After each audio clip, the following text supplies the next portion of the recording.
Setelah menjadi ramai, kini beredar surat pernyataan pengakuan utang Anies Baswedan. Surat pernyataan itu sama yang disebut Fadlizon berisikan 7 poin.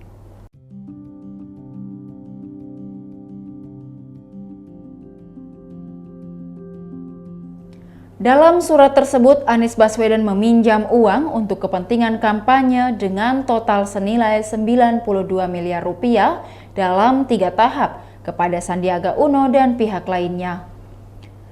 Surat utang itu ditandatangani Anies Baswedan pada 9 Maret 2017 silam. Anies pun sudah buka suara mengenai utang tersebut. Ia mengakui utang itu namun bukan Sandiaga yang meminjamkan, tapi pemberi dukungan yang meminta dicatat sebagai utang. Sedangkan penjamin adalah Sandiaga Uno. Anies mengakui perjanjian itu dilakukan secara tertulis dan ia yang menandatangani surat perjanjian itu. Surat berjudul Surat Pernyataan Pengakuan Hutang 3 dan ditandatangani oleh Anies Baswedan di atas materai 6.000 pada 9 Maret 2017. Poin pertama menyebutkan surat pernyataan ini adalah tambahan dari surat pernyataan pengakuan hutang 1 yang dibuat pada 2 Januari 2017 lalu sebesar 20 miliar rupiah dan surat pengakuan hutang 2 tertanggal 2 Februari sebesar 30 miliar rupiah. Kedua, Anies mengakui kembali meminjam uang sebesar 42 miliar rupiah dari Sandi tanpa jaminan dan tanpa bunga 9 Maret 2017. Dana ini digunakan untuk keperluan pemenuhan kewajiban 70% dari total biaya kampanye putaran kedua Pilkada DKI Jakarta pada 2017 sebesar 60 miliar rupiah. Adapun dana ini akan diserahkan oleh Sandiaga langsung kepada tim kampanye.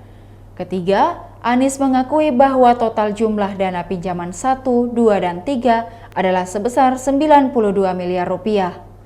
Keempat, Anies menyatakan mengetahui bahwa dana pinjaman 3 itu berasal dari pihak ketiga dan Sandi menjamin secara pribadi pengembalian dana kepada pihak ketiga. Kelima, Sandi mengetahui bahwa dana pinjaman 1, 2, dan 3 bukan untuk kepentingan pribadi Anies, melainkan untuk dana kampanye Pilkada DKI Jakarta pada 2017. Sebab dana yang dijanjikan Erwin Aksa selaku pihak penjamin berdasarkan kesepakatannya dengan Partai Keadilan Sejahtera dan Partai Gerindra saat itu belum tersedia. Keenam, Anies berjanji dan bertanggung jawab akan mengembalikan dana pinjaman 3 tersebut jika dirinya dan Sandi tidak berhasil terpilih menjadi gubernur dan wakil gubernur Pilkada DKI Jakarta 2017 dengan berkoordinasi dengan pihak penjamin. Ketujuh, jika Anies dan Sandi terpilih menjadi gubernur dan wakil gubernur DKI Jakarta pada Pilkada 2017, maka Sandi berjanji untuk menghapuskan dana pinjaman 1, 2, dan 3, serta membebaskan Anies dari kewajiban mengembalikan dana pinjaman 2 itu.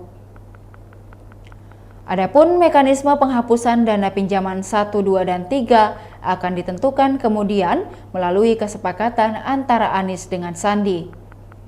Menanggapi surat pernyataan tersebut, Wakil Ketua Umum Nasdem Ahmad Ali menegaskan, seharusnya masalah utang Anies sudah selesai.